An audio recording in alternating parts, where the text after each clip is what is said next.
السميع العليم من الشيطان اللعين الرجيم بسم الله الرحمن الرحيم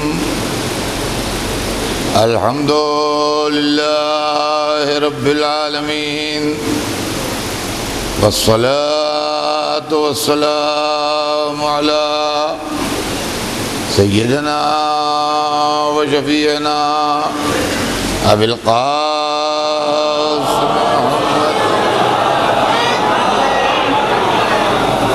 وآله الطيبين الطاهرين المعصومين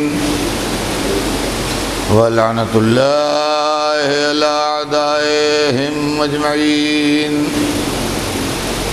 من يومنا هذا إلى يوم الدين. أما بعد فقد قال الله سبحانه تبارك وتعالى في كتابه المبين وهو أصدق الصادقين إن الدين عند الله الإسلام. صلوات بھیجنے محمد.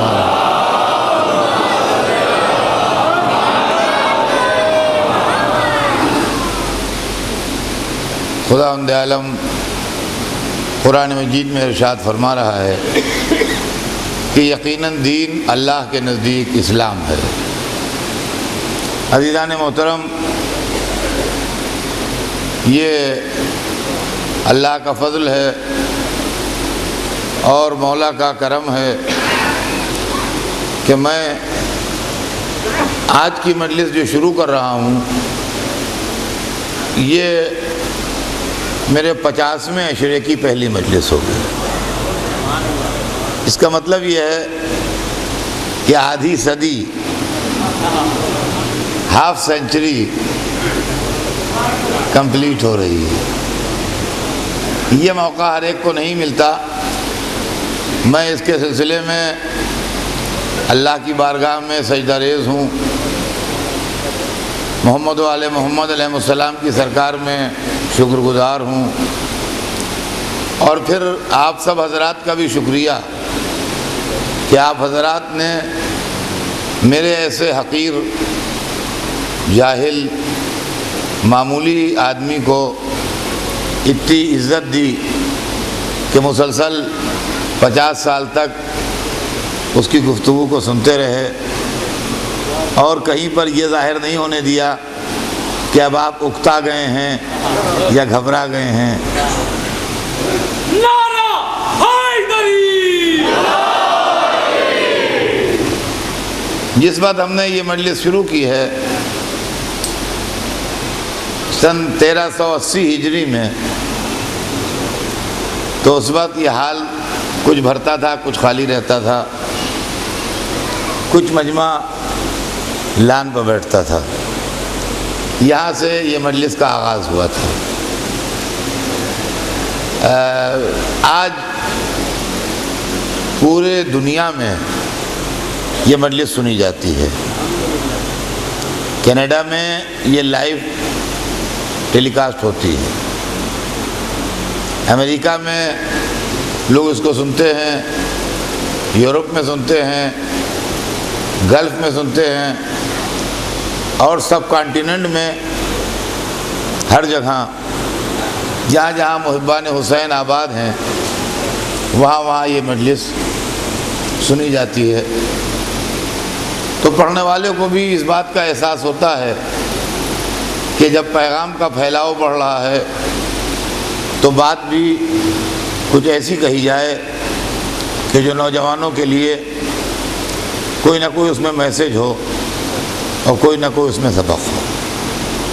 چنانچہ میں نے اس سال کے واسطے جو اپنا سبجیکٹ معین کیا ہے وہ یہ ہے کہ میں یہ چاہوں گا کہ میں اپنے قوم کے نوجوانوں، بچوں کے سامنے حقیقی اور اصلی اسلام کی تصویر پیش کروں.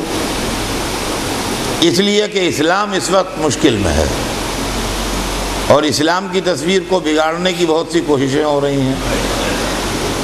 اسلام کے اوپر بہت سے الزامات لگائے جا رہے ہیں، اسلام کے تعلق سے ظلم و دہشت گردی کو منسوب کیا جا رہا ہے۔ لہذا اسلام کے چاہنے والوں کا فریضہ ہے کہ وہ اسلام کے دفاع میں، اسلام کے ڈیفنس میں، اسلام کی طرفداری میں کمر کس کے کھڑے ہوں، اور خالی انہی لوگوں کو جواب نہ دیں جو اسلام کے متعلق غلط تصور رکھتے ہیں، بلکہ ان کو سمجھانے کی کوشش کریں جن کے غلط عمل کی وجہ سے اسلام کی تصویر بگڑ رہی ہے۔ یہ بھی ہمارا فریضہ ہے کہ ہم ان لوگوں کو بھی سمجھائیں کہ آپ کیا کر رہے ہیں، آپ اس طرح سے اسلام کی کوئی خدمت نہیں کر سکیں گے، اس طریقے سے آپ اپنے مذہب کو لوگوں کی نگاہوں میں محبوب بنا کے پیش نہیں کر سکیں گے۔ آپ اسلام کو اس طرح پیش کیجئے جس طرح سرور کائنات نے پیش کیا تھا، آپ اسلام کو اس طرح پیش کیجئے جس طرح ائمہ اطہار نے پیش کیا تھا، آپ اسلام کو اس طرح پیش کیجئے جس طرح علی اور اولاد علی نے پیش کیا تھا۔ اور اگر اسلام اس طرح پیش کیا جائے تو مجھے یقین ہے کہ دنیا کے اکثر افراد اسلام کے متعلق اپنا نظریہ اور اپنا خیال بدلنے کے واسطے مجبور ہو جائیں، اور وہ سوچیں کہ کچھ لوگوں کا کردار اسلام نہیں ہے بلکہ قرآن اسلام ہے، سیرت رسول اسلام ہے، کردار آل رسول اسلام ہے۔ تو بہرحال کوشش میری یہ ہوگی جہاں تک ہو سکے اور جہاں تک میری حیثیت ساتھ دے کہ میں آپ کے سامنے اسلام کو پیش کروں، اور اسلام کو پیش کرتے ہوئے یہ بھی واضح کروں کہ اسلام کا دشمن کون ہے۔ یہ بات بہت ضروری ہے پتہ لگانا کہ کس کارنر سے ہمارے ساتھ دشمنی ہو رہی ہے۔ تو اسلام کے ریئل انیمی جو ہیں، جو اصلی دشمن ہیں، ان کو بھی پتہ لگانا ضروری ہے کہ کون ہیں۔ کہیں ایسا تو نہیں ہے کہ جن کو ہم دشمن کہہ رہے ہیں اصلی دشمن وہ نہیں ہیں، کوئی اور ہیں، اور ہماری تحقیق کسی غلط لائن پہ جا رہی ہے۔ اس لیے کہ ڈاکٹر کی اگر تشخیص بگڑتی ہے تو اس کا نقصان مریض کو پہنچتا ہے۔ لہذا اس بات کی پوری کوشش کی جائے گی کہ اس طرح کی باتیں لوگوں تک پہنچائی جائیں جس سے اسلام کا وہ حسین چہرہ سامنے آئے جو انسانیت کے دکھ درد کا علاج ہے، اور جس کی وجہ سے انسانوں کی اور ہیومنٹی کی بھلائی جس کے اندر پوشیدہ ہے، وہ تصویر جو ہے وہ دنیا کی نگاہوں کے سامنے آئے۔ بہرحال ہمیشہ میرا دستور رہا ہے کہ میں آج کی پہلی مجلس میں اپنے سبجیکٹ کو انٹروڈیوس کرتا ہوں کہ مجھے 10 دنوں پڑھنا کیا ہے۔ تو اسی سلسلے میں یہ بات میں نے عرض کی کہ میں آپ کے سامنے اس مذہب کو پیش کروں گا جس کے آپ ماننے والے ہیں، اور ان دشمنوں کی نشاندہی کروں گا جنہوں نے اس مذہب کو بگاڑا ہے، جس کے نتیجے میں آج اسلام کی ایک بگڑی ہوئی امیج اور ایک بگڑی ہوئی تصویر جو ہے وہ ہماری نگاہوں کے سامنے ہے۔ میں نے آیت اسی لیے ایسی شروع کی، اس کے پہلے بھی میں اس آیت پر اشرے پڑھ چکا ہوں، اور جو لوگ میرے اشرے سنتے رہتے ہیں ان کو یاد ہوگا، مگر وہ مضامین جو پڑھ چکا ہوں کوشش کروں گا کہ وہ ریپیٹ نہ ہوں۔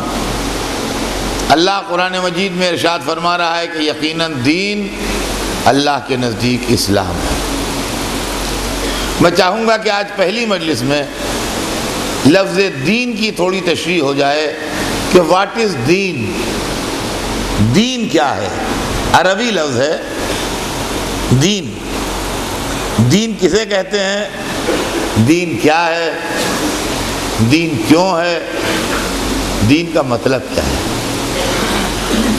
دنیا میں انسان کو انسان بنانے کے لیے جو طاقت آئی ہے اور جو میسج آیا ہے اور جو پیغام آیا ہے اس کا نام ہے دین۔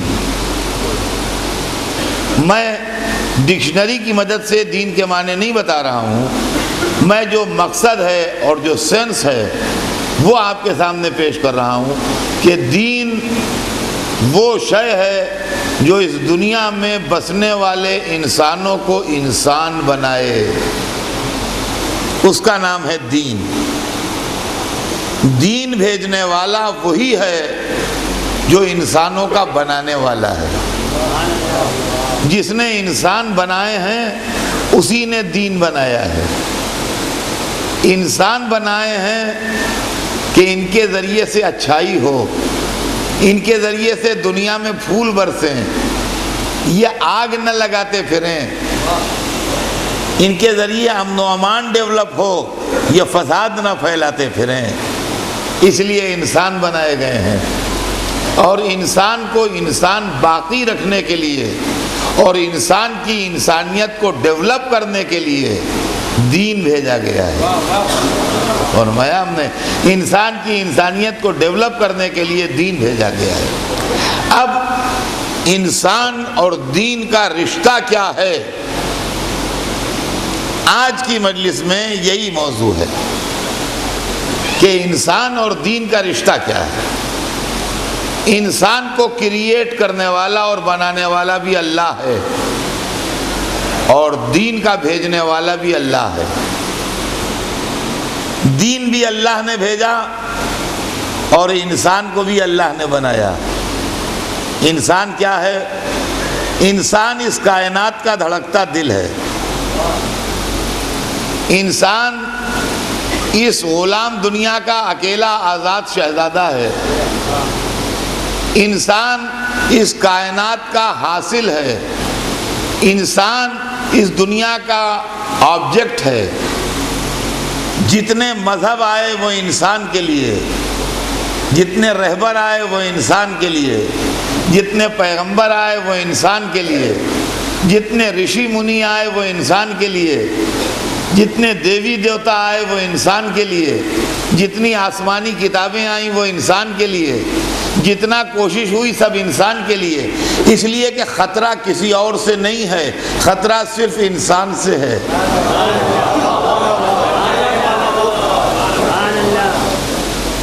جس کے متعلق معلوم ہوتا ہے اس کے متعلق کوئی خطرہ نہیں ہوتا۔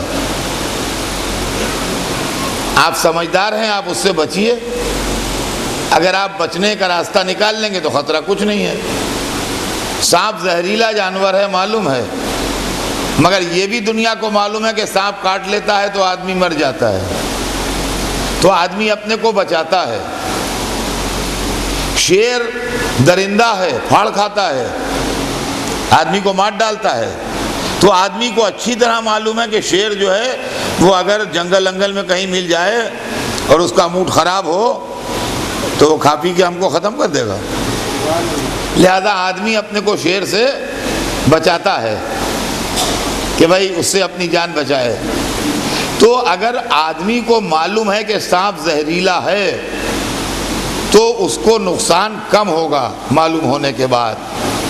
شیر کے متعلق معلوم ہے کہ یہ پھاڑ کھاتا ہے، یہ مار ڈالتا ہے، یہ گلے کا خون پی لیتا ہے شہرہ کاٹ کے، تو شیر سے آدمی ڈرے گا، وہ بچے گا۔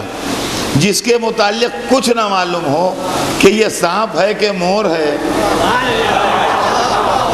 یہ شیر ہے کہ کبوتر ہے، یہ ہمیں کھانا کھلائے گا کہ ہمارا خون پی جائے گا، یہ ہم کو زندگی بخشے گا کہ ہم کو زندگی سے محروم کر دے گا، خطرناک وہ ہے۔ تو اب اپنا نظریہ بدلیے، اب شیر کو برا نہ کہیے، اپنے کو بچانے کی ترکیب کیجئے۔ سانپ کو برا نہ کہیے، اپنے کو بچانے کی ترکیب کیجئے۔ اگر ڈرنا ہے آپ کو تو انسان سے ڈریے جس کا کوئی بھروسہ نہیں ہے کہ کب کیا کر بیٹھے گا آپ کے سامنے۔ ناسمجھ لوگ رات کے اندھیروں میں قبرستان جاتے ڈرتے ہیں، حالانکہ جب سے دنیا قائم ہے آج تک ایک ریکارڈ ایسا نہیں ہے کہ 10 مردوں نے قبر سے نکل کے ایک زندہ کو مار ڈالا ہو۔ لیکن انسان اتنا بھولا ہے کہ مردے سے ڈرتا ہے جو مارتا نہیں، زندے کو گلے سے لگاتا ہے جو گلا کاٹ لیتا ہے۔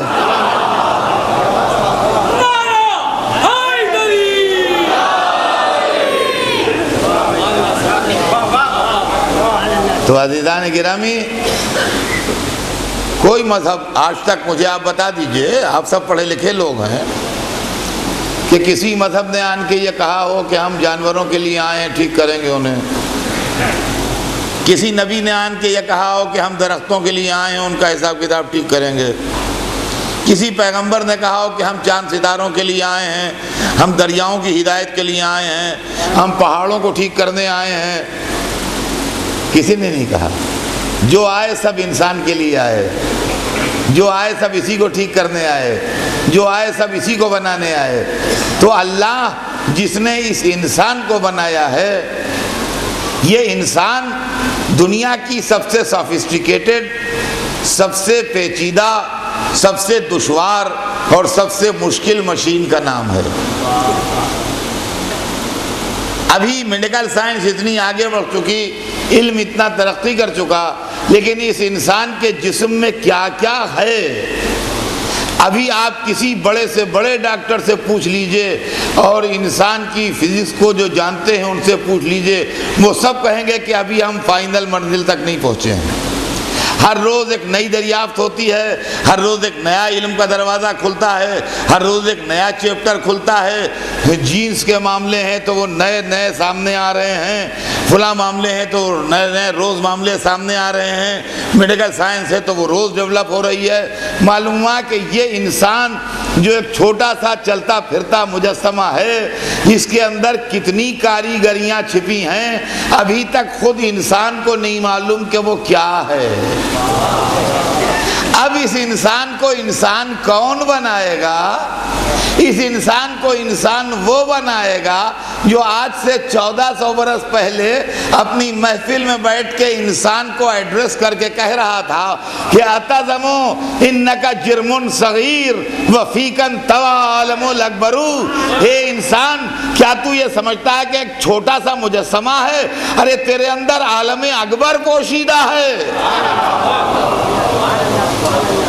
یہ کون کہہ رہا تھا آپ کو معلوم ہے؟ یہ وہی کہہ رہا تھا جو ممبر کوفہ پر بیٹھ کے سلونی کہہ رہا تھا۔ صلوات کہ لکھنؤ میں مولا علی کے اوپر ایک سیمینار ہو رہا تھا اور وہ سیمینار اٹینڈ کر رہا تھا، میں اس کو پریزائڈ کر رہا تھا۔ اس کے اندر ایک بہت قابل اور بہت بڑے ڈاکٹر جو علی گڑھ میڈیکل کالج کے پرنسپل سے ریٹائر ہوئے، وہ تقریر کرنے کے لیے آئے تھے اور انہوں نے مولا علی کے 3 جملوں کی وضاحت کی کہ انسان گوشت سے بولتا ہے، ہڈی سے سنتا ہے، چربی سے دیکھتا ہے۔ یہ جملے مولا علی کے ہیں انسان کے متعلق کہ گوشت سے بولتا ہے، ہڈی سے سنتا ہے، چربی سے دیکھتا ہے۔ انہوں نے باقاعدہ ریسرچ پیپر پڑھا، میں اس کا حوالہ دے رہا ہوں اور وہ پیپر میں آپ کو پرووائڈ کر سکتا ہوں جو چاہیں۔ انہوں نے کہا کہ گوشت سے بولتا ہے، ہر ایک کی سمجھ میں آ گیا تھا، زبان گوشت کا ٹکڑا ہے، گوشت سے بولتا ہے۔ انہوں نے یہ بتایا، مجھے میری نالج میں نہیں تھا اس لیے کہ میرا سبجیکٹ یہ نہیں ہے، لیکن وہاں سن کے میں آپ کو بتا رہا ہوں۔ انہوں نے کہا کہ انسانی جسم کی سب سے چھوٹی ہڈی جو ہے وہ انسان کے کان میں ہے، اور سننے کا تعلق جو کچھ ہے وہ اس ہڈی سے ہے۔ اگر وہ ہڈی ڈیمیج ہو جائے یا خراب ہو جائے یا ٹوٹ جائے یا کچھ ہو جائے تو آدمی نہیں سن سکتا ہے۔ انہوں نے اس ہڈی کا نام بھی بتایا تھا، لیکن ظاہر ہے کہ میرا وہ سبجیکٹ نہیں تھا، اس لیے میں اس ہڈی کا نام نہیں بتا سکتا آپ کو، لیکن انہوں نے اپنا پیپر پڑھا، وہ پیپر موجود ہے، اور انہوں نے کہا کہ اس کے ذریعے سے آدمی سنتا ہے۔ اس کے بعد انہوں نے کہا کہ جہاں تک چربی سے دیکھنے کا سوال ہے، یہ ہماری سمجھ میں نہیں آتا تھا، اس لیے کہ آئی بال میں چربی نہیں ہوتی، تو مولا علی نے یہ کیسے کہہ دیا کہ چربی سے دیکھتا ہے؟ اس کے بعد انہوں نے یہ بتایا، باقاعدہ وہ ان کے ریسرچ پیپر میں تھا کہ آج سے 15-16 برس پہلے کوئی دوا تھی جو چین میں لوگ استعمال کرتے تھے، اور اس کے بعد ان کے اندر بلائنڈنس پیدا ہونے لگی، اندھاپن پیدا ہونے لگا، تو اس دوا کے اوپر ریسرچ ہوئی تو معلوم ہوا کہ آنکھوں کے اندر اور آئی بال کے پیچھے کسی جگہ پر کچھ چربی ہے، اور اس چربی کی مدد سے آدمی کو دیکھنے میں مدد ملتی ہے۔ وہ دوا کا اثر یہ تھا کہ وہ چربی ڈیزالو ہو جاتی تھی، اور جب وہ چربی ڈیزالو ہو جاتی تھی تو لوگ اندھے ہو جاتے تھے، چنانچہ وہ دوا بین کی گئی۔ انہوں نے کہا کہ ہم لوگ اس پروفیشن میں ہیں لیکن ہمیں یہ بات نہیں معلوم تھی، آج سے 15-16 برس پہلے جب اس بات پر ریسرچ ہوئی تب یہ بات معلوم ہوئی کہ وہ چربی اس دوا کے اثر سے ڈیزالو ہو جاتی ہے، گھل جاتی ہے، اور اس کے نتیجے میں انسانوں کے اندر بلائنڈنس یعنی اندھاپن جو ہے وہ ڈیولپ ہوتا ہے۔ تو کہنے لگے تب ہماری سمجھ میں آیا مولا کا وہ جملہ کہ چربی سے دیکھتا ہے۔ عزیزان گرامی، جو انسان کو پڑھانے انسان آیا تھا وہ علم میں اس دنیا سے کئی ہزار برس آگے تھا،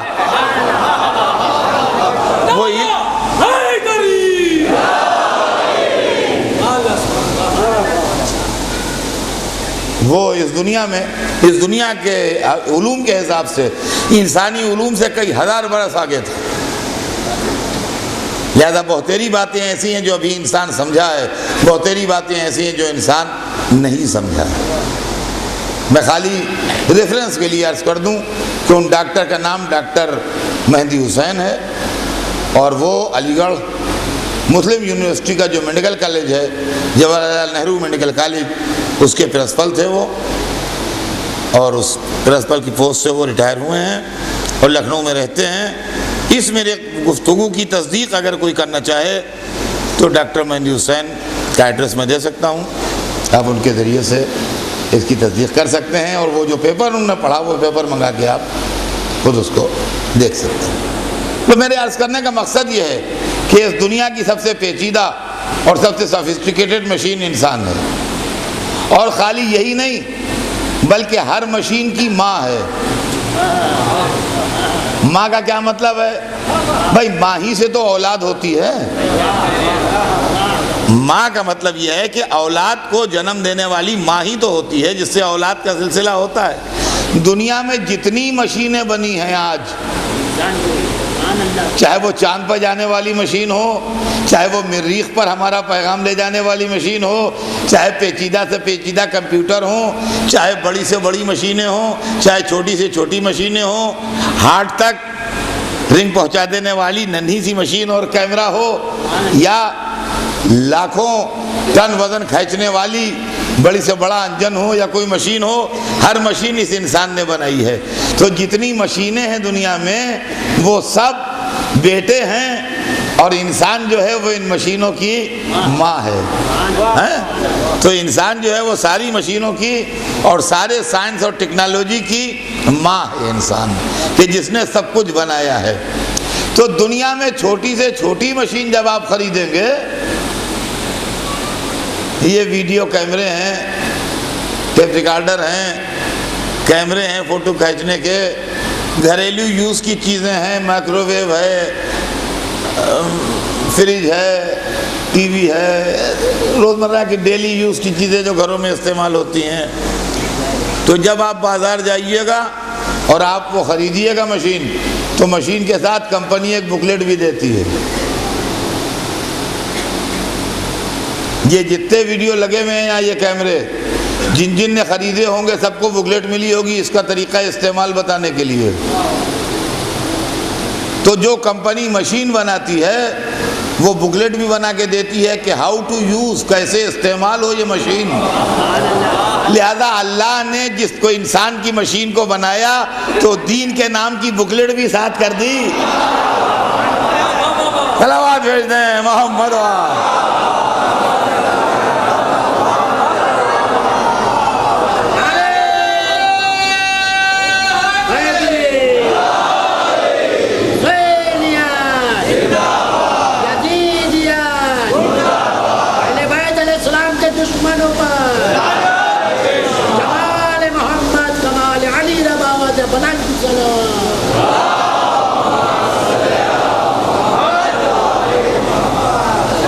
تو جس نے یہ مشین بھیجی بنا کے، اس نے بکلیٹ بھی ساتھ کی.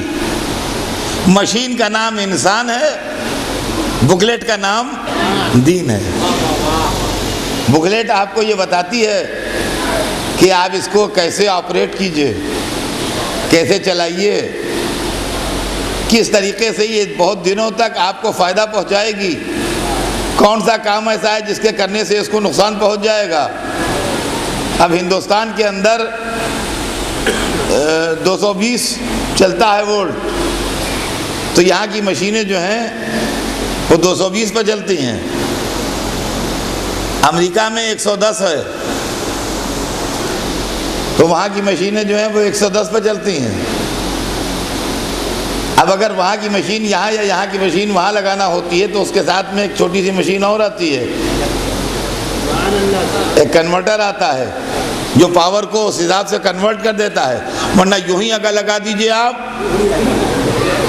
انڈیا کی مشین امریکہ میں یا امریکہ کی مشین انڈیا میں تو جل جائے گی. تو یہ چیز کتاب بتائے گی کہ کتنے پاور پر چلے گی تو صحیح چلے گی ورنہ جل جائے گی. یہی تو مذہب بھی بتاتا ہے، یہ نہ کرو ورنہ جل جاؤ گے.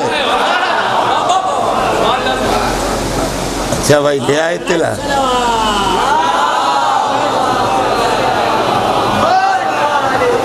حضرات میں نے یہ کہہ رکھا تھا کہ حضرات علماء کی میٹنگ چل رہی تھی جب ہم نے مجلس شروع کی ہے، تو اس وقت جناب ناصری صاحب جو یہاں کے پیش نماز ہیں اور جو خواجہ مسجد پیش نماز ہیں، جو امامیہ مسجد جو پیش نماز حضرات ہیں یہاں بامبے میں، ان کی ایک میٹنگ چل رہی تھی. لیکن وہاں سے یہ انفارمیشن آئی ہے کہ بامبے میں چاند کی کوئی خبر ہندوستان میں کہیں سے نہیں آئی ہے، لہذا چاند رات کل ہوگی. اس لیے کہ اتنی رات آ گئی، سمجھیے 9:30 بج گئے، ابھی وہاں سے نیوز آئی ہے. تو اس کا مطلب یہ ہے کہ انہوں نے سارے ہندوستان میں پوری تحقیق کر کے، اور جب میں نے مجلس شروع کی ہے تو اس وقت تک میٹنگ جاری تھی، لیکن اب وہاں سے انفارمیشن آئی ہے. تو میں نے کہہ دیا تھا کہ جب انفارمیشن آ جائے تو مجھے انفارم کر دیا جائے تو میں لوگوں کو انفارم کر دوں گا. تو بہرحال علماء نے چاند کی تصدیق نہیں کی ہے اور ان کو کوئی ایسی اطلاع نہیں ملی ہے کہ جس کی بنیاد پر وہ کل پہلی ڈکلیئر کر سکیں. لہذا پہلی محرم پرسوں ہوگی اور اس کے حساب سے عاشورہ سنڈے کو ہوگا. یہ اطلاع اس پرچے کی اس وقت تک کی اطلاع جو ہے وہ یہ ہے. ایک دفعہ صلوات بھیج دیں محمد.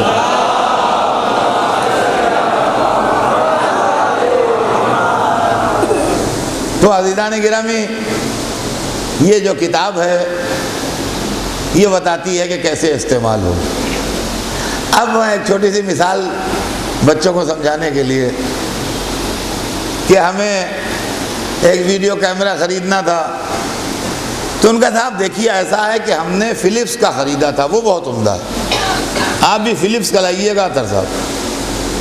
ہمارے پاس 10 برس سے چل رہا ہے وہ، اور بالکل آج تک کوئی خرابی نہیں آئی ہے. تو ایسا کیجئے کہ بہت عمدہ کمپنی ہے، آپ فلپس کا لائیے گا. خیرا ہم گئے تو ہم جا کے آپ کے کہنے سے فلپس کا خرید لائے. انہیں بکلیٹ بھی دی، بکلیٹ گر گئی کہیں. لاتے میں بکلیٹ جو تھی وہ ادھر ادھر کہیں ہو گئی. کیمرہ آ گیا گھر میں خیریت سے. ہم نے کوئی بات نہیں ہے، بکلیٹ گر گئی تو گر جانے دو، ہمارے دوست کے پاس بھی فلپس کا کیمرہ ہے، ان کے پاس بکلیٹ ہے، ان سے مانگ لیں گے. اب ان کو ٹیلی فون کیا، کہنے کہ ہم نے کیمرہ تو آپ کے کہنے سے فلپس کا خرید لیا. کہنے بہت اچھا کیا، بہت دنوں چلے گا. ہم نے کہا مگر وہ راستے میں لاتے میں بکلیٹ کہیں ادھر ادھر گر گئی ہے تو آپ اپنی بکلیٹ بھیج دیجئے. تو ان کا نہیں ہے سر صاحب، اس سے کام نہیں چلے گا، آپ وہیں کمپنی دوسری لے آئیے، وہ دے دیں گے دوسری، لیکن ہماری والی بکلیٹ سے کام نہیں چلے گا.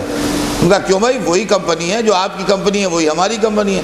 کہا نہیں، اصل میں ہم نے جو خریدا تھا وہ خریدا تھا 98 میں، اور آپ کے پاس ہے 8 کا ماڈل، تو یہ ماڈل بدل گیا ہے. تو پرانے ماڈل کی بکلیٹ جو ہے وہ نئے ماڈل میں نہیں چلے گی. اب سمجھے آپ کہ پیغمبروں کے زمانے میں شریعتیں الگ الگ کیوں ہو گئیں؟ بھائی ماڈل بدلتے گئے، کتابیں بدلتی گئیں. تو چھوٹے موٹے گھریلو استعمال کا سامان جو ہوتا ہے تو اس کے لیے تو یہ ہوتا ہے کہ بکلیٹ دے دیتے ہیں، اب اپنے خود ہی پڑھا کے اس سے اپنا کام چلا لیتے ہیں، ٹیپ ریکارڈر ہے اور ٹی وی ہے اور ویڈیو ہے اور فریج ہے اور فلاں ہے، وہ سب اپنے چل جاتا ہے۔ لیکن اگر کوئی بہت بڑا پروجیکٹ لگا رہے ہیں آپ اور ہیوی مشین منگا رہے ہیں، تو جس ملک سے مشین آ رہی ہے وہیں سے سیٹنگ کے لیے انجینئر بھی آئے گا۔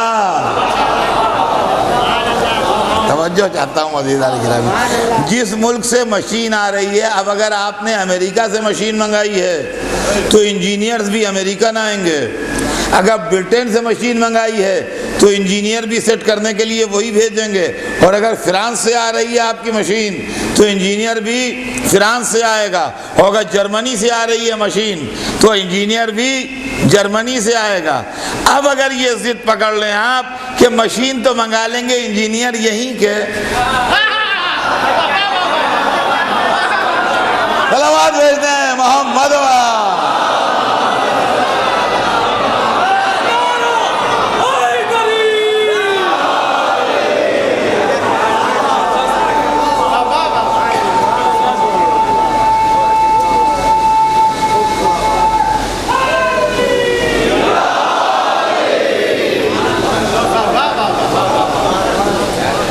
تو یہ بڑی پریشانی میں پھنس جائیے گا، اس لیے کہ پروجیکٹ لگ جائے گا مگر پروڈکشن جو ہے وہ گڑبڑ ہو جائے گا، اس لیے کہ جہاں کی مشین ہے وہیں کے ٹرین انجینئر بھی آئیں گے تو کام صحیح چلے گا۔ یہاں کے لوگوں سے گڑبڑ ہو جائے گی تو نقصان بھی اٹھا سکتے ہیں آپ۔ مشین تو لگی رہے گی فرانس کی یا جرمنی یا یو ایس یا یو کے کی، مگر علماء پروڈکشن زیرو ہے۔ وہ عزیزان گرامی، اسی لیے ہم کہتے ہیں کہ دین کو بتانے کے لیے رہبر معصوم ہو، ورنہ دین رہے گا پروڈکشن زیرو ہو جائے گا، بجائے اچھے مسلمان پیدا کرنے کے دہشت گرد پروڈیوس کرنے لگیں گے۔ صلوات بھیج دیں محمد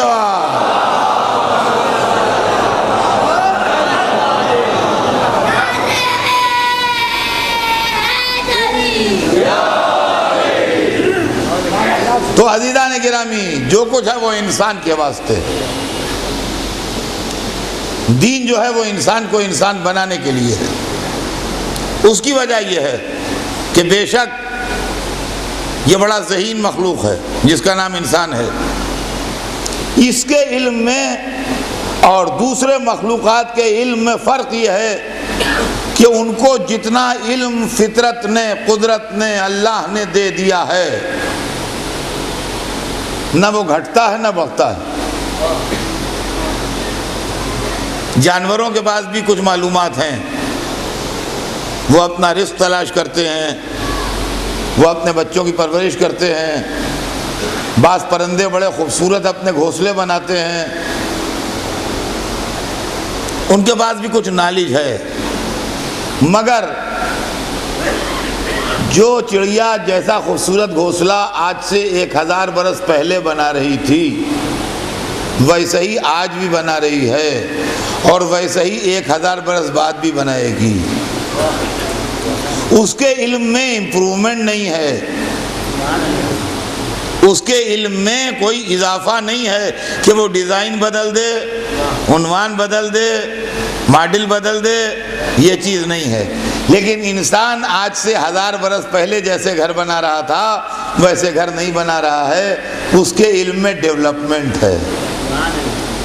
انسان کے علم میں اور دوسروں کے علم میں، چاہے وہ دوسرے مخلوقات ہوں یا فرشتے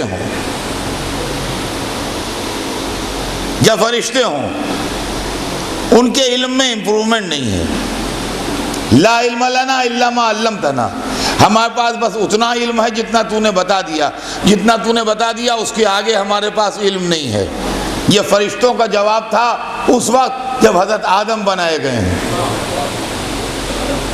آج کی دنیا میں معاذ اللہ بلا تشبیہ فرشتوں کا مرتبہ بہت بلند ہے، معاذ اللہ، میں کوئی ان کی شان میں گستاخی کی بات نہیں ہے، لیکن میں سمجھانے کے لیے بات کہہ رہا ہوں کہ کمپیوٹر سے جواب ملتا ہے، کمپیوٹر بالکل 100% صحیح جواب دیتا ہے، ہمارے جواب میں غلطی ہو سکتی ہے، کمپیوٹر آپ کو بالکل کریکٹ جواب دے گا، مگر جتنا فیٹ کر دیا ہے اس کے آگے جواب نہیں دے گا۔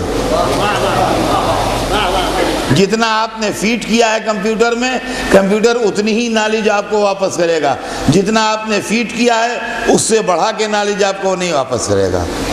لیکن ایک انسان جس کو آپ نے پڑھایا ہے آج، کل کو جب آپ اس کو چیک کریں گے تو وہ اپنی نالج کو امپروو کر چکا ہوگا، وہ 2 باتیں آپ کو اور بتا دے گا جو آپ نے اس کو نہیں بتائی تھی۔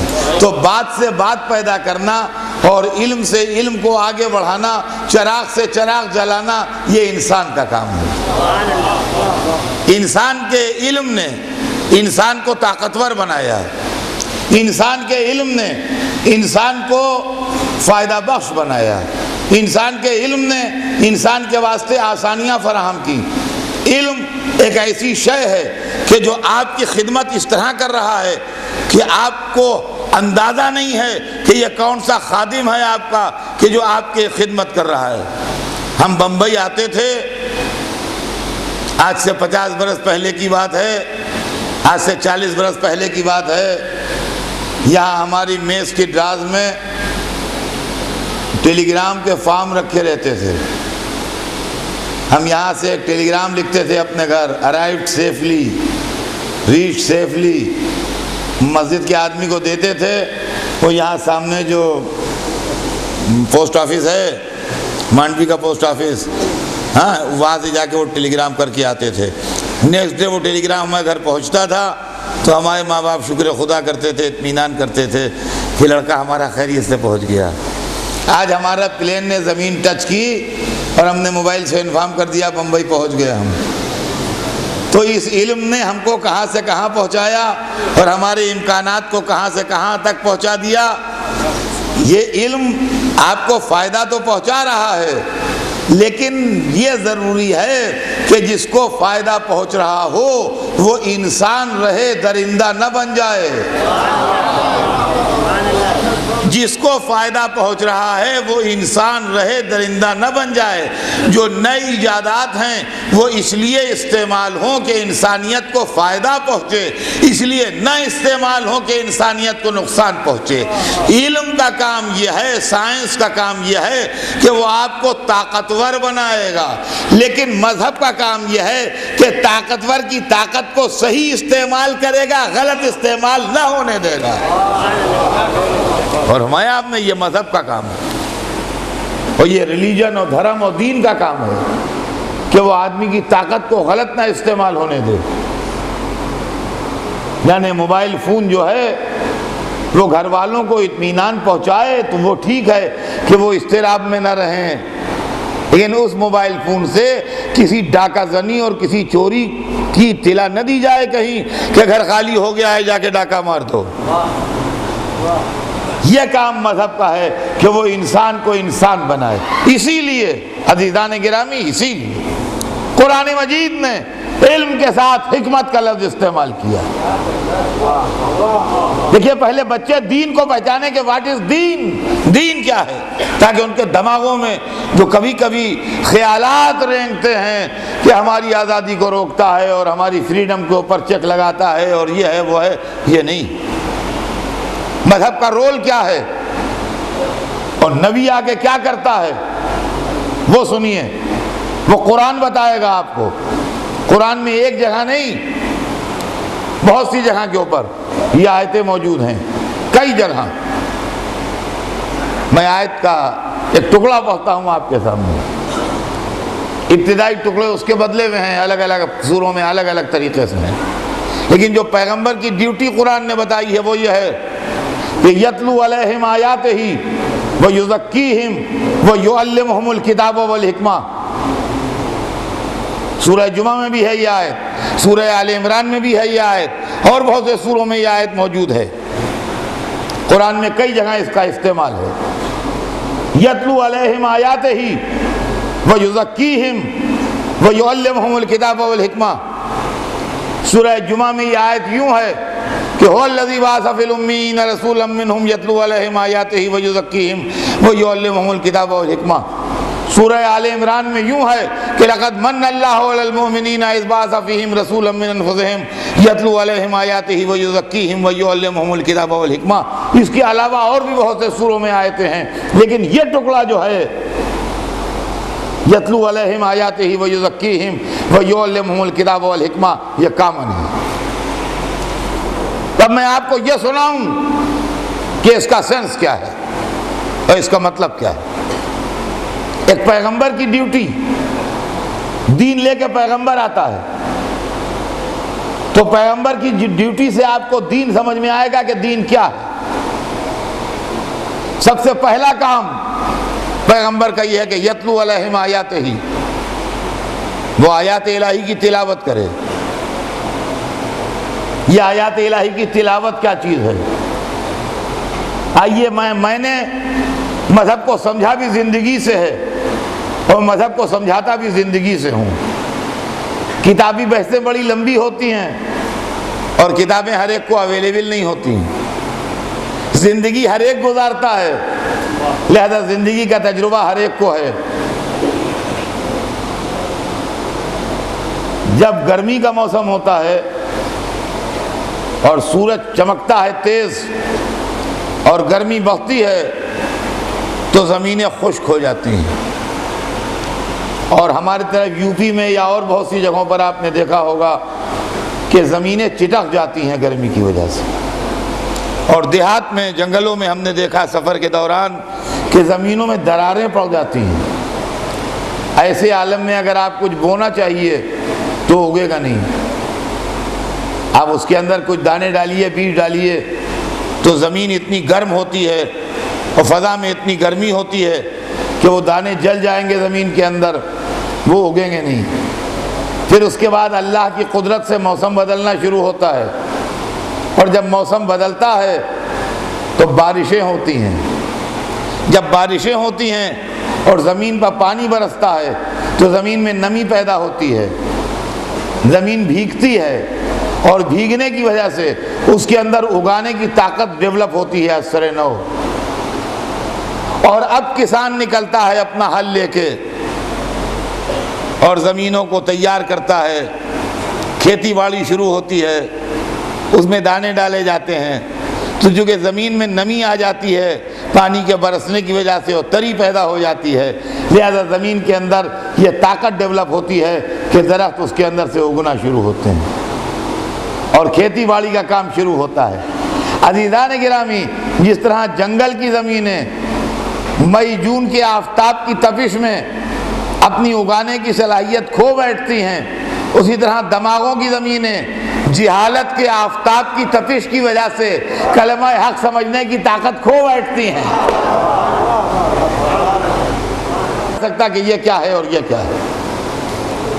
لہذا اگر ایسے موقع پر اللہ کا پیغام انہیں سنایا جائے، اگر ایسے موقع پر دین ان کے سامنے پیش کیا جائے تو وہ دین کو ایکسیپٹ کرنے کے لیے تیار نہیں ہوں گے. لہذا یتلو علیہم آیاتہ، پیغمبر سے پہلا کام یہ لیا گیا کہ وہ اللہ کی آیتوں کی تلاوت کرے. یا اللہ کی آیتوں کی تلاوت جو کرے گا پیغمبر، یہ سمجھیے کہ ذہنوں کی زمینوں پر بارش کرم ہوگی. زبان پیغمبر کی، آیتیں اللہ کی، یہ سمجھیے کہ بارش ہو رہی ہے زمینوں پر. جہالت سے تپتی زمینوں پر بارش ہو رہی ہے، جہالت سے تپتی زمینوں پر بارش ہو رہی ہے. سرور کائنات نے اس دنیا میں آنے کے بعد مکے میں کفر کا ماحول ضرور تھا، مگر آنکھ کھولتے ہی یہ نہیں کہہ دیا کہ میں رسول ہوں، ہدایت کے لیے آیا ہوں، بلکہ 40 سال تک اپنے اخلاق سے، اپنے کردار سے، اپنی سیرت سے، اپنے عمل سے، اپنے طور طریقے سے ان گندی اور تپتی ہوئی زمینوں پر کرم کی بارش کرتے رہے، یہاں تک کہ عمر شریف جب 40 کی حد کو چھونے لگی تو مکے سے یہ آوازیں آنے لگیں، وہ صادق جا رہا ہے، وہ امین جا رہا ہے، وہ قریش کا تارا جا رہا ہے. یہ کس نے کہا صادق ہے، کس نے کہا امین ہے، کس نے کہا قریش کا تارا ہے؟ انہی کافروں نے جو نیک و بد میں تمیز نہیں کر سکتے تھے. رسول نے اپنے کردار سے ان کے اندر یہ سینس ڈیولپ کیا کہ وہ یہ سمجھیں کہ سچائی اچھی ہے، جھوٹ برا ہے، خیانت بری ہے، ہم ایمانداری اچھی ہے، کردار کی اچھائی قابل تعریف ہے، کردار کی برائی قابل مذمت۔ یہ پہلا اسٹیج تھا۔ یتلو علیہم آیاتہ، آیات الہی کی تلاوت کریں۔ اب جب ذہنوں کی زمین اس قابل ہو گئی کہ اس میں دانہ ڈالا جا سکے تو اب اگے گا، اب اگے گا۔ اب دوسری اسٹیج آئی، یزکیہم۔ اس کا کیا مطلب ہوا؟ تزکیہ کہتے ہیں کسی چیز کو پاک صاف کرنا، تزکیہ کہتے ہیں کسی چیز سے گندگی اور برائی کو دور کرنا، تزکیہ کہتے ہیں کسی چیز کو پیوریفائی کرنا۔ بات کلیئر ہوئی؟ یزکیہم، ان کے نفسوں کو پاک کرے۔ ہمارا ظرف جو ہے، ہمارا نفس جو ہے، جس کے اندر ایمان ڈالا جائے گا، جس کے اندر اسلام ڈالا جائے گا، جس کے اندر قرآن کے احکام ڈالے جائیں گے، جس کے اندر یہ بتایا جائے گا یہ برا ہے، یہ اچھا ہے، یہ حرام ہے، یہ حلال ہے، یہ جائز ہے، یہ ناجائز ہے، ایسا کرو، ایسا نہ کرو، اس سے خدا خوش ہوگا، اس سے خدا ناراض ہوگا، یہی سب باتیں تو بتائی جائیں گی نا۔ یہ باتیں بہت عمدہ ہیں، یہ باتیں بہت عمدہ ہیں، لیکن جس برتن میں آپ یہ ڈال رہے ہیں اس کو بھی پاک صاف ہونا چاہیے۔ دیکھیے زندگی سے سمجھیے تو کھٹاکھٹ بچوں کی سمجھ میں دین آئے گا۔ اتنا بڑا پیالہ، اتنا بڑا پیالہ چینی کا، رات کو بہترین قورمہ اس میں کھایا اور کھا کے ٹیبل کے نیچے رکھ دیا۔ رات بھر چھچوندریں بھی آئیں اور بمبئی کے چوہے بھی آئے، مشہور زمانہ ہے بمبئی کے چوہے، اور انہوں نے اس کو چاٹا واٹا۔ وہ سویرے رکھا رہا ویسے ہی ٹیبل کے نیچے۔ جب لنچ کا ٹائم ہوا تو بہت عمدہ سالن پکا تھا، بہترین چکن تیار کیا گیا تھا، اسی پیالے میں نکال دیا۔ کون کھائے گا؟ اب بتائیے، کسی کو کھلا کے دکھائیے۔ ہم کہہ رہے اطہر صاحب پلیز ایسی مثالیں نہ دیجیے، متلی ہونے لگتی ہے۔ کیسی مثال دے رہے ہیں آپ؟ وہ پیالہ جو رات بھر رکھا رہا، جھوٹا، دھویا نہیں گیا، اور اس کو چوہوں نے چھاٹا اور سویرے اسی میں نکال دیا آپ نے چکن کری، بہت عمدہ تھی، لیجیے۔ پھینک دے گا آدمی، کھائے گا نہیں، یہ کھانے کے لائق نہیں ہے۔ اور ایک آدھے گھنٹے گھنٹہ پر وہ سالن اس میں رکھا رہا جو ابھی ابھی تیار ہوا تھا اور بہت عمدہ اور بہت مزے کا تھا، وہ سڑ گیا۔ ان کا یہ تو سڑ گیا، تو ان کا سڑ تو جائے گا، آپ نے جھوٹے پیالے میں نکال دیا تھا، سڑ تو جائے گا، اور کیا ہوگا؟ معلومات سالن ٹھیک ہے، جو پتیلی میں ہے وہ عمدہ ہے، لیکن جس پیالے میں نکالا وہ گندا تھا، اس لیے سڑ گیا۔ اب سمجھے آپ اسلام کی کہانی؟ اسلام بہت عمدہ ہے، لیکن اگر انسانی نفس پاک نہیں ہے تو یہ دین اس میں آئے گا تو سڑ جائے گا، فائدہ نہیں پہنچائے گا۔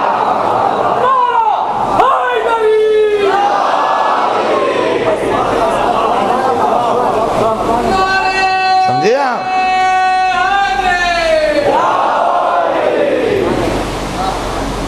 سالن تو بہت عمدہ پکا ہے اور ہر چیز بالکل فریش عمدہ ڈالی گئی ہے، لیکن آپ نے گندے پیالے میں نکال دیا، گندے پیالے میں نکال دیا، وہ آدھے گھنٹے اس میں رہا اور سڑ گیا آدھے گھنٹے کے اندر، اس لیے کہ پیالے کی گندگی نے سالن کو سڑا دیا۔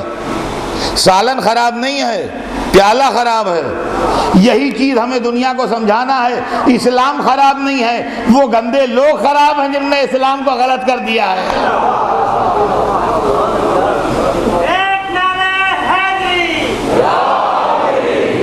تو عزیزان گرامی، رسول کا دوسرا کام یہ ہے، یزکیہم، انسان کے نفسوں کو کفر کی، شرک کی برائی کی غیبت کی گندگیوں سے پاک کرے، اپنے کردار کے پاک پانی سے نفس انسانی کی گندگیوں کو دھو کے ایسا پاک کر دے کہ جب اسلام کا جیسا دین اس میں ڈالا جائے تو وہ دنیا میں کچھ اچھے کارنامے دکھا سکے۔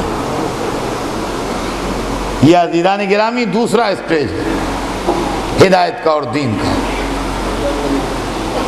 اب تیسرا اسٹیج آتا ہے وَيُعَلِّمُهُمُ الْكِتَابَ۔ اب پیغمبر کا یہ تیسرا فرض ہے اور تیسری ڈیوٹی ہے کہ ان کو کتاب کی تعلیم دے۔ عزیزان گرامی، مذہب کی تشریح کے لیے اس آیت کی تشریح ضروری تھی، لیکن اب میرے پاس وقت کم ہو رہا ہے، اور اگر میں اس وقت علم کی بحث چھوڑ دوں تو یہ ناسمجھی ہوگی، اس لیے کہ اس چند منٹ کے وقت میں آپ کے سامنے علم کی بحث نہیں چھوڑ سکتا۔ بات کل آگے بڑھے گی کہ پیغمبر کا پہلا کام یہ ہے کہ وہ آیات الہی کی تلاوت کرے، دوسرا کام یہ ہے کہ انسانی نفس کو گندگیوں اور برائیوں سے پاک کرے، تیسرا کام یہ ہے کہ تعلیم کتاب دے۔ تعلیم کتاب کی منزل جو ہے دین کے سلسلے میں وہ انشاءاللہ زندگی رہی تو کل عرض کروں گا۔ آج تو اتنا کہ جن کے اندر سے کفر کی گندگی دور نہیں ہو سکی تھی اور ضلالت و بے دینی کے رچ ان کی ذات میں تھے، بجائے اس کے کہ وہ ایک اچھے مسلمان بنتے، انہوں نے اسلام کے نام پر ظلم، فساد، قتل و غارت گری شروع کر دی۔ اور اسی چیز کو واضح کرنے کے لیے رسول تو دنیا سے جا چکے تھے، مگر رسول کا نائب، رسول کی گود کا پالا، جس نے رسول کی زبان چوسی تھی، جن نے رسول کی گود میں بیٹھ کے رسول سے فیض حاصل کیے تھے، جس نے رسول کے دوش پر جگہ پائی تھی، جو پشت رسول تک پہنچا تھا، وہ زندہ تھا، وہ موجود تھا۔ وہ نہیں دیکھ سکتا تھا کہ اسلام کے نام پر ظلم پنپے، اسلام کے نام پر ناانصافی کو فروغ ہو، اسلام کے نام کے اوپر دنیا کے اندر برائیاں پھیلیں، لہذا وہ دین کو بچانے کے لیے اپنے وقت کی سب سے بڑی طاقت سے ٹکر لینے کے لیے اٹھا، اور صبح قیامت تک کے لیے وہ ساری دنیا کے انسانوں کو یہ میسج دے گیا کہ سب سے بڑی طاقت جو ہے وہ حق اور سچائی کی طاقت ہے، اور سب سے بڑی کمزوری جو ہے وہ ظلم و ناانصافی کی کمزوری ہے۔ یہ جو دنیا کو طاقتور دکھائی دے رہا ہے، یہ دنیا کا کمزور ترین انسان ہے، اس لیے کہ یہ ظلم و ناانصافی کے راستے پر ہے، اور حسین جو اپنے 72 ساتھیوں کے ساتھ بہت کمزور دکھائی دے رہے ہیں، یہ دنیا کے سب سے طاقتور انسان ہیں، اس لیے کہ یہ حق و صداقت کا بول بالا کرنے کے لیے نکلا۔ سن 60 ہجری یا سن 61 ہجری میں ہو سکتا ہے حسین ظاہر بینوں کو کمزور دکھائی دے رہے ہوں، لیکن 1400 برس کی گزرتی تاریخ حسین کی طاقت کا کلمہ پڑھ رہی ہے کہ جس نے چھوٹے سے لشکر کو لے کے اور باطل کو ایسی شکست دی ہے کہ آج تک وہ خاک ذلت سے اٹھ نہیں پایا، اور سلام ہو اس پر جس نے باطل کو ذلیل کرنے کے لیے اور حق کے بول کو بالا کرنے کے لیے یہاں سے وہاں تک سب انتظامات کیے۔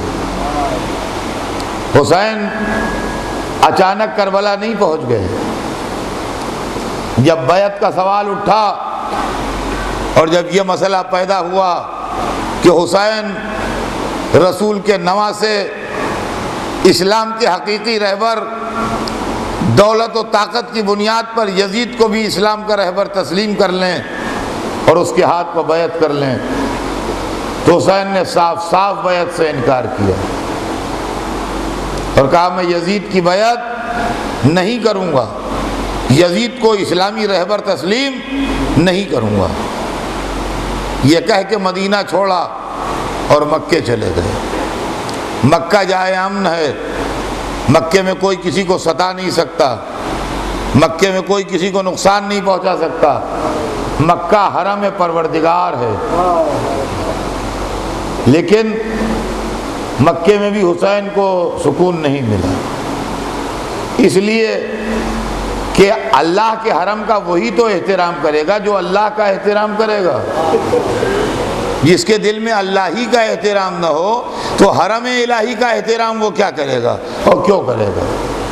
مگر سلام ہو حسین ابن علی پر، انہوں نے اپنے جانے سے پہلے اپنے چچاداد بھائی مسلم ابن عقیل کو اپنا نمائندہ بنا کے بھیج دیا، تاکہ دنیا میں کسی کو یہ شبہ نہ ہو کہ حسین اقتدار حاصل کرنے کوفے جا رہے تھے، اور مسلم کو اتنا پہلے بھیجا کہ کربلا پہنچنے سے پہلے خبر شہادت مسلم مل گئی۔ آج چاند ہوا نہیں، محرم کی پہلی رات نہیں ہے، ذی الحج کی آخری رات ہے، محرم حسین کی شہادت کا مہینہ ہے، ذی الحج مسلم کی شہادت کا مہینہ ہے۔ سلام ہو اس حسین ابن علی کے سفیر پر جس کے ہاتھ پر پہلے کوفیوں نے بیعت کی اور اس کے بعد دنیا کے چند پیسوں کی لالچ میں بیعت توڑی اور مسلم کوفے میں اکیلے رہ گئے۔ مگر حسین کا نمائندہ کبھی سچائی کے راستے سے قدم ہٹاتا نہیں ہے۔ مسلم اکیلے تھے، سفر کی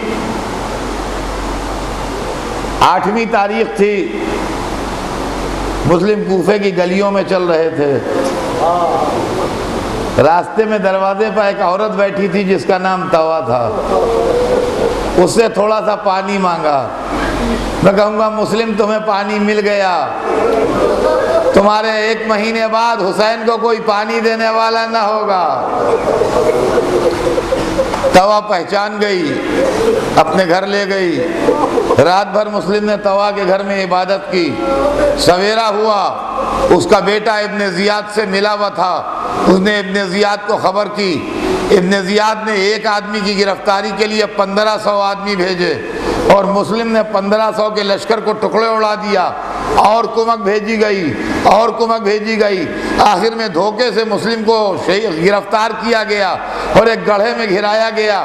عزیزان گرامی، دل تھام کے تاریخ کا جملہ سنیے، جب مسلم ان کے دھوکے کے گڑھے میں گرے تو روایت میں ہے کہ وہ فوجی آگے بڑھے جن کے ہاتھوں میں لمبے نیزے تھے،